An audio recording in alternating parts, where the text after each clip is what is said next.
I want to share with you a different way to approach manifestation, one that's grounded in the science of your brain and body, and it's simpler than you might think.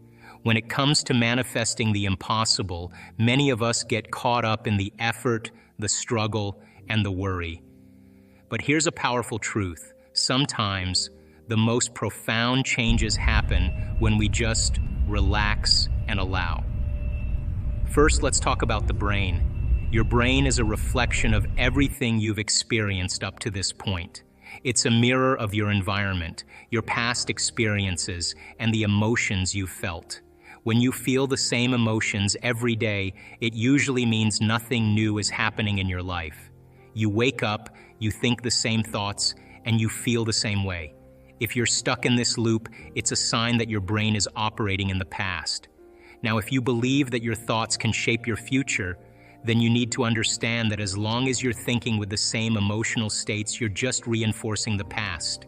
Your thoughts are creating your emotions, and your emotions are influencing your thoughts. This cycle keeps you stuck in a repetitive loop. To break free from this cycle, you need to step into a new way of thinking and feeling. Here's where the concept of relaxation comes in. Imagine that you have a clear intention for what you want to manifest. Maybe it's health, wealth, love, or freedom. When you ask yourself what it would be like to experience these things, you're engaging your brain's frontal lobe. This part of your brain is responsible for planning, decision-making, and creativity. It helps you imagine different possibilities and create new neural networks that align with your desired outcomes. When you combine a clear intention with an elevated emotion, like joy, gratitude, or inspiration, you begin to change your state of being. Your body starts to believe it's already living in that future reality. When you feel these elevated emotions and truly embrace them, you're shifting your body's state from one of stress and survival to one of creation and possibility. You see, when you're in a state of stress, your body is in survival mode. You're reacting to external threats, focusing on immediate problems, and feeling disconnected from your deeper potential. But when you shift into a state of relaxation and elevated emotions, your body moves into a different state of being. You're no longer focused on the problems outside of you. Instead, you're tuning into the possibilities within you. But how do we do this? It starts with self-regulation. By learning how to regulate your internal state, you begin to create coherence between your brain and your heart. When both are in harmony, you're in a state where manifestation becomes more natural. To regulate your internal state, start by finding moments of calm. This can be through meditation, deep breathing, or simply sitting quietly and focusing on your breath. When you calm your body and mind, you're able to move out of the stress response and into a creative state. Next, let's talk about practicing gratitude. Gratitude is a powerful tool that can have a big impact on your life. When you take time to be grateful, you're shifting your focus away from what you don't have and towards what you do have. This change in focus can really improve how you feel. Here's how it works. Imagine you're feeling like there's something missing in your life. Maybe you're worried about not having enough money, or you feel like you're not where you want to be in your career. When you focus on these things, it can create feelings of lack or emptiness. You might feel stressed, unhappy, or disheartened. But when you start practicing gratitude, you change your focus. Practicing gratitude means taking time to appreciate and recognize the good things you already have in your life. It can be as simple as acknowledging the positive aspects of your day or reflecting on what you're thankful for. For example, you might feel grateful for your family, your friends, a comfortable home, or even the small daily joys like a sunny day or a delicious meal. Here's a simple way to practice gratitude. Set aside a few minutes each day to think about what you're thankful for. You can do this in the morning to start your day on a positive note or before bed to reflect on the day. Write down a few things you're grateful for in a journal. They don't have to be big things. Even small, everyday moments can make a difference. For instance, you might write, "I'm grateful for my friend who called me today," Or, I'm thankful for the quiet moment I had with my coffee this morning. When you focus on what you're grateful for, it helps to shift your emotional state from one of lack to one of abundance. Instead of thinking about what's missing or what you wish you had, you're concentrating on what's already good in your life. This shift in focus can help you feel more positive and content. Gratitude also has a way of changing your outlook. When you regularly practice being thankful, you start to notice more positive things around you. You might find that you're more aware of the good things happening in your life, which can lead to a more positive mindset overall. For example, when you focus on gratitude, you might begin to appreciate the little things more, like a kind gesture from a stranger or a beautiful sunset. Another benefit of practicing gratitude is that it can improve your relationships. When you express appreciation to others, it can strengthen your connections with them. Simple acts of saying thank you or acknowledging the efforts of others can create a positive atmosphere and build stronger bonds. Visualizing your desired outcome is a powerful way to help you achieve your goals. It involves creating a clear mental image of what you want and engaging all your senses in this visualization. Let's break this down and see how you can use this technique effectively. First, start by imagining what you want to achieve. This could be anything from landing your dream job, improving your health, or reaching a personal goal. Close your eyes and picture your desired outcome as vividly as possible. Try to create a detailed mental image of what success looks like for you. Think about the specific details of your goal. For example, if you want to improve your health, visualize yourself looking and feeling healthy. Imagine what you see when you look in the mirror. Picture yourself engaging in healthy activities, like exercising or eating nutritious foods. If your goal is to land a dream job, envision yourself working in that job.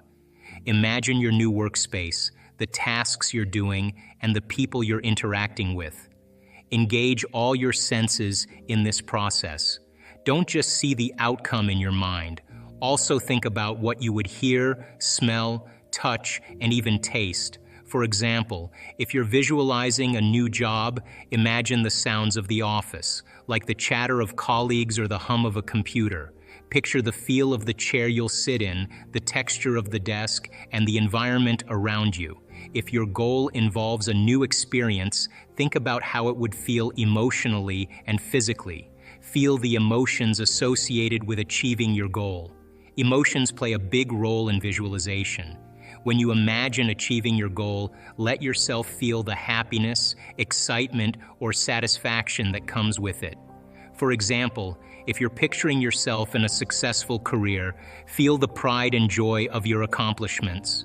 If your goal is to be healthier, experience the sense of vitality and wellness. The more you connect with these emotions, the more powerful your visualization becomes. The more vividly you can imagine your goal, the more real it feels in your mind. This is important because the mind doesn't always distinguish between what is real and what is vividly imagined. When you create a detailed and emotional mental picture of your desired outcome, your brain starts to treat this image as if it's real. This can help to align your thoughts and actions with your goal, making it more likely to manifest in your life. To make your visualization even more effective, try to practice it regularly. Spend a few minutes each day focusing on your mental image and the emotions associated with it. You can do this in the morning to start your day with a positive mindset or before bed to reinforce your goals. Consistency is key, as regularly visualizing your desired outcome helps keep your mind focused and motivated. You can also enhance your visualization by using tools like vision boards. Create a board with pictures, words, and other items that represent your goals and dreams. Place it somewhere you'll see often. This visual reminder can help reinforce your mental images and keep you inspired. When you start to see changes, remember that this is a sign that you're on the right track. Your inner work is beginning to produce effects in your outer world. This reinforces the understanding that your thoughts and feelings are powerful tools in creating your reality. Let's talk about a challenge many people face: reacting to things happening around them. It's really easy to let outside circumstances control how you feel. For example, if something goes wrong, you might feel stressed, frustrated, or anxious. It's natural to react this way. But here's an important point to remember. Where you place your attention is where you put your energy. When you focus on problems, difficulties, or anything negative happening in your life, you are essentially giving your energy to those problems. Imagine your attention as a spotlight. If you shine that spotlight on problems, you're giving them more of your energy and attention. This can make the problems feel bigger and more overwhelming than they actually are. So what can you do instead? The key is to redirect your focus. Instead of giving your attention to what's wrong or what's causing you stress, shift your focus to your goals and intentions. Think about what you want to achieve or how you want to feel. For example, if your goal is to be more positive and successful, concentrate on what steps you can take to reach those goals. Here's a simple way to start this process. When you notice that you're focusing on a problem or something negative, take a moment to pause. Ask yourself, is this helping me move closer to my goals? If the answer is no, try to shift your attention to something more positive. This could be thinking about a solution to the problem or focusing on an aspect of your life that brings you joy or satisfaction. For instance, if you're worried about a project at work, instead of letting that worry take over your thoughts, think about the steps you need to take to complete the project successfully. Visualize yourself finishing the project and feeling proud of your work. This shift in focus helps you move away from negative emotions and directs your energy towards positive actions. Another way to manage your attention is to practice gratitude. Take a few moments each day to think about the things you're grateful for. This could be anything from supportive friends and family to small daily joys like a nice cup of coffee. Gratitude helps you shift your focus from what's going wrong to what's going right, making you feel more positive and energized. You can also set clear goals for yourself. By having specific goals, you create a target for your attention and energy. For example, if you want to improve your health, set small, achievable goals like eating healthier meals or exercising regularly. When you focus on these goals, you'll naturally direct your energy towards achieving them rather than letting problems take up all your attention. When you find yourself reacting to a problem, take a step back and evaluate how you can change your response. Instead of letting the problem control your emotions, use your elevated feelings to shift your state of being. This practice helps you regain control over your energy and focus on creating a new future. Over time, as you practice these techniques, you'll build a stronger, more coherent electromagnetic field. This field gives you the energy to heal and create. You'll start to notice more positive changes in your life as you align with your intentions and elevated emotions. Manifesting the impossible doesn't have to be a struggle. By relaxing and allowing yourself to embrace new ways of thinking and feeling, you align with the potential of your future reality. Your brain and body are powerful tools in this process. When you regulate your internal state, focus on elevated emotions, and practice gratitude and visualization, you create the conditions for your desires to manifest. Change it. Look at your unconscious habits and behaviors, what you say, what you do, and become conscious of it, and change them. And look at the emotions that have kept you anchored to the past and decide if those emotions belong in your future. I think the biggest problem is that most people try to create a new personal reality as the same personality, and it doesn't work. So then, as we begin to demystify this, the person starts to say, "Oh my God, the disease that I have is because it's connected to this personality." Is it possible that if I change my personality, just like a person with a multiple personality disorder who has an allergy to nylon stockings in one personality and type 1 diabetes in another, is it possible then if I change my personality that the disease exists in the old personality and I'm literally someone else? Is it possible then from a biological standpoint that they're healed and changed? So to answer the question, it's difficult because we're breaking out of a biological mold.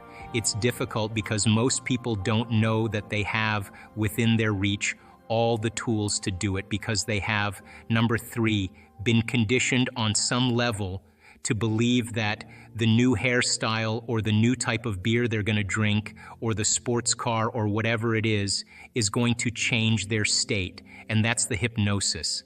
And when I wrote The Placebo, You Are the Placebo, the biggest thing that I walked away with after writing that book was how hypnotized and programmed we really are.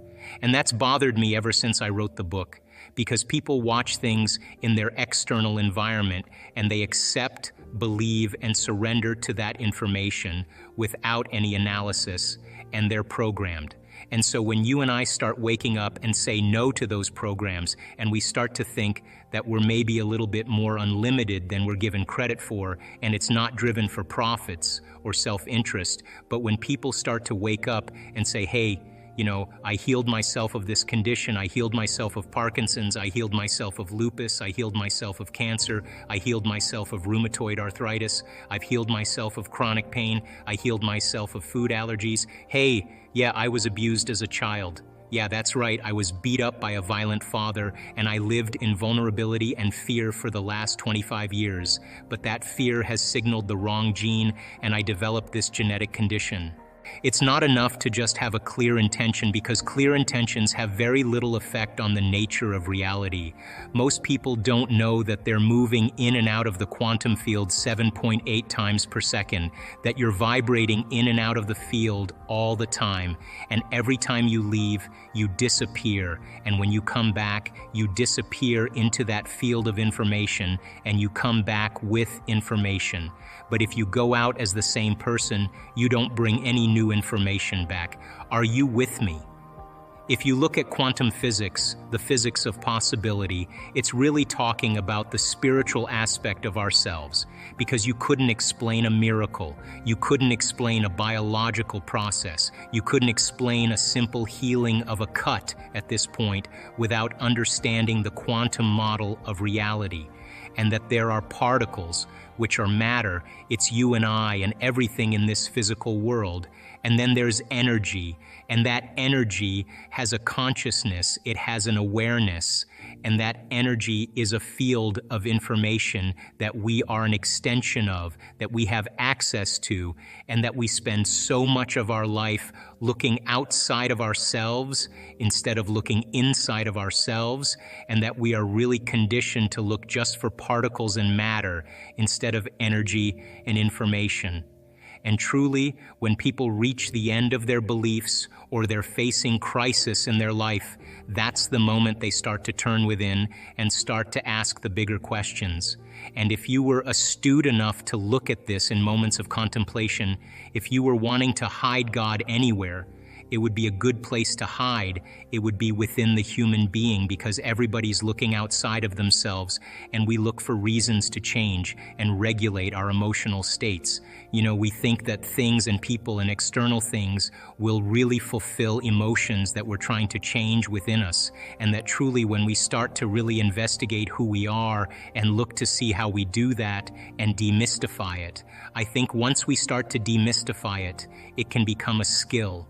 And so Einstein was a super cool guy because he spent a lot of time inward, and at 12 years old, he asked himself this simple question: if I ride my bicycle at the speed of light and I turn my lamp on, I turn my headlight on, will it go on? So he thought about that question every single day of his life. Every day of his life, he would go out in a boat on a lake as a child and lay on his back in the boat and look up at the sky and think about this. and he was building models of understanding. He was working his best to be able to figure out how light and energy were related. He did it for 10 years. He was possessed by the concept. And finally, he was working as a third-rate clerk in a Swiss patent office, and he was watching this man fix the roof across the way. And he just paused for a moment, and he was watching him, and the moment he was watching him, he got this incredible vision, and he understood how light and energy were related. It was a very abstract vision, and it was so abstract and so dimensional that he had to go back to school to learn the mathematics to be able to explain what he saw. And so it became very interesting because when Einstein published his papers on relativity, he didn't say like, hey, this person said this and this person said this and I'm going to footnote this person. He just said, ladies and gentlemen, this is how it is. And it rocked the scientific community because he didn't really need anybody else as a reference. He had a discovery. And his discovery was so unique, and his brain really was wired for the understanding of light, and light was the ceiling of this reality. And so Einstein and Planck started doing these really interesting experiments where they were taking energy and they were putting energetic impulses into metals. And what they were looking to see is if electrons behave the same way as the very large. In other words, when an apple falls from the tree, it falls in a very specific way. It falls towards the center. It falls towards the larger body. So he reasoned, well, if we disturb electrons, and him and Planck were doing these experiments, if we disturb these electrons, then they should fall just like an apple falling from the tree towards the nucleus. It should be predictable just like it's predictable in Newtonian physics and classical physics. Well, when they started disturbing the electrons, something very unusual happened. The electron gained energy, then it lost energy, and it gained energy and it lost energy. And it gained energy and it lost energy. And instead of it falling like a ball rolling down a hill, it was like a ball rolling down steps. All of a sudden, they became very aware that the subatomic world, the very tiny, didn't behave like the very large world. And so then they started to look for the electron. They started to try to measure it, and everywhere they looked for it, it appeared.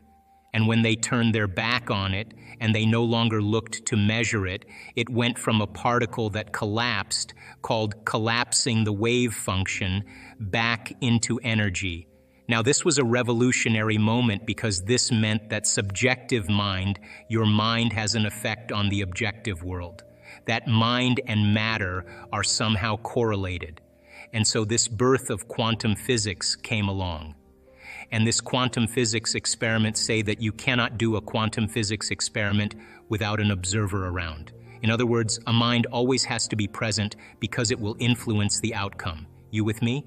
So now that invisible field of spirit, that invisible field of information and energy, somehow you as an individual can influence the nature of reality with your mind.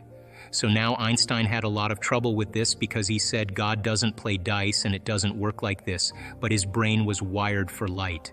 And so he had the abstraction and he was getting the download of information, understanding the field of light.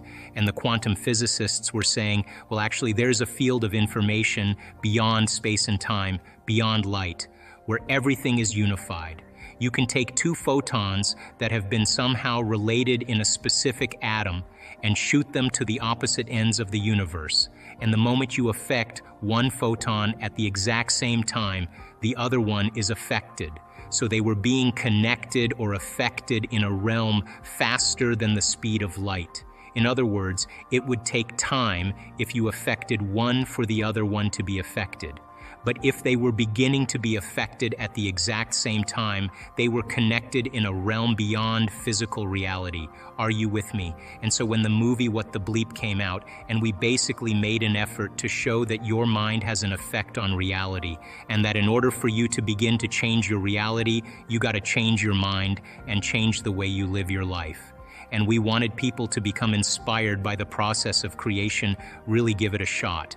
And that independent of your gender, of your race, of the color of your skin, of your intellectual ability, independent of your past, independent of your age, that on some level, we are all divine creators. and that these models of reality that have separated individuals have all been built on human beings living in a very limited state of mind. And so, when quantum physics was born and the whole concept of reality began to unfold, people started to really challenge the nature of reality and that concept that you are somehow connected because you are made of photons and atoms and electrons, that on some level you are an organization, a community of 70 trillion to 120 trillion cells, and all of those cells are made up of atoms and molecules and chemicals. And all of those are working in a coherent form to express yourself as a physical body. Some of the research shows that, 90% of the thoughts that we think on a daily basis are the same thoughts as the day before. So if you think that your thoughts have something to do with your destiny, and 90% of your thoughts are the same known thoughts that you're always thinking, then your life should stay the same. Because the same thoughts lead to the same choices. The same choices lead to the same behaviors. Same behaviors create the same experiences. The same experiences produce the same emotions. Those same emotions tend to influence the way we think. And our biology, our neurocircuitry, our neurochemistry, our hormones, and even our gene expression is equal to how we think, how we act, and how we feel. And how you think, how you act, and how you feel is called your personality. And your personality creates your personal reality. That's it. So then it makes sense then. If you want to create a new personal reality, a new life, you're going to have to change your personality. And you've got to start thinking about what you've been thinking about and change it. You've got to become aware of your unconscious habits and behaviors, even how you speak. Then you have to look at the emotions that you live by every single day and decide, do these emotions belong in my future? So many people try to create a new life as the same person. In order to create a new personal reality, you've got to change your personality. So the principle in neuroscience says that nerve cells that fire together wire together. Thinking the same way, making the same choices, demonstrating the same actions, creating the same experiences that stamp the same networks of neurons into the same patterns, all for the familiar feeling called you. And you do that for 10 years in a row. You're going to hardwire your brain into a very finite signature because you're firing and wiring that way. And that box in the brain, that becomes our personality, becomes our identity. And by the time we're 35 years old, for the most part, we've done something so many times that the body now knows how to do it as well as the mind. And that's a habit. So we have these unconscious programs of behaviors, automatic habits, redundant emotional reactions, hardwired beliefs, perceptions, attitudes that function just like a computer program. You press go and it runs automatically. So then when it comes time to change, thinking positively is going to do nothing because your body has been conditioned for the most part into a program in the past. So the thought never makes it to the body because the body's on a different program. So how do we begin to influence the body so that the thought actually produces some type of change? So think about it. If you think an unhappy thought, you're going to feel unhappy. If you think you're a failure, you're going to feel like a failure. Once you feel like a failure, you're going to think you're a failure. And people get caught in these loops of thinking and feeling and feeling and thinking. And that redundancy is a conditioning process because all you need is an image or a picture or a thought and a feeling, a response, stimulus response. And so the people tend to condition their brain and body into the past. And so when it comes time to change, you got to leave that familiar territory. And any choice that you make, if you said, hey, I'm going to eat a better diet, I'm going to wake up early and work out, I'm going to do meditation, the moment you decide to do something differently, get ready because it's going to feel uncomfortable. It's going to feel unfamiliar. There's going to be some uncertainty. You're not going to be able to predict the next moment. That means you've left your known biology and you're stepping into the unknown. Now, theoretically, that sounds great, but if the body has been conditioned into a familiar feeling, it's in the known. The moment you take it outside the familiarity, it wants to go back to where it's comfortable. So the body starts influencing the mind. And this is where people say, I want you to start your diet tomorrow. "Oh, why don't you start working out this evening? You're really never going to change. You're too tired. You have a headache. This doesn't feel right." And this is where people talk themselves out of it. Because if they respond to that thought leads to the same choice, which leads to the same behavior, creates the same experience, produces the same feeling. And then they say, "This feels right? No, that feels familiar." So going from one state of mind and body to another state of mind and body, you got to cross a river. And the hardest part about change is not making the same choice as you did the day before. Now, once people understand that they're going to be uncomfortable, then the question is, what thoughts do you want to fire and wire in your brain? What behaviors will you demonstrate in one day? And the act of closing your eyes and rehearsing who you're going to be when you open your eyes begins to install neurological hardware in your brain to look like you've already done it. Now the brain, which is typically a record of the past, now becomes a map to the future. And if you keep doing it, the hardware begins to become a software program. And you start behaving differently. And then if you can teach your body emotionally what the future will feel like, that means then you're not going to wait for your wealth to feel abundant or your success to feel empowered or your new relationship to feel love. In fact, the moment you start feeling abundant, you're generating wealth.